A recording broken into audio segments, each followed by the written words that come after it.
ఆపరేషన్‌లో ఫెయిల్ అయిన తర్వాతన దాంట్లో ఏదో ఒక కారణాలు చెప్పుకున్నట్టుగా ఇప్పుడు పాకిస్తాను ఏదైతే ఒక్కసారిగా తగిలిన దెబ్బతో ఫెయిల్ అయ్యాక ఆపరేషన్ సింధూర్‌కి ప్రత్యేకంగా భారత్‌లోని 15 ప్రాంతాల్లో దాడులు చేసేసిందట అది.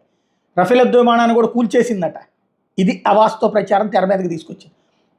దాంతో ఆగకుండా యుద్ధ విమానం ఇదేనంటూ సోషల్ మీడియాలో ఫోటోలు కూడా షేర్ చేసింది.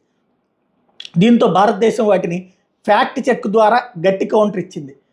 అలర్ట్ పాకిస్తాన్ అనుకూల సోషల్ మీడియా ఖాతాలో పాత ఫోటోలను విచ్చలవిడిగా షేర్ చేస్తున్నారు. వాళ్ళు పోస్ట్ చేసిన ఫోటోలు తాజా ఘటనకు సంబంధించినవి. 2021లో పంజాబ్లోని మెగా జిల్లాలో ఐఏఎఫ్ MiG-21 ఫైటర్ జెట్ ప్రమాదవశాత్తు కూలిపోయింది.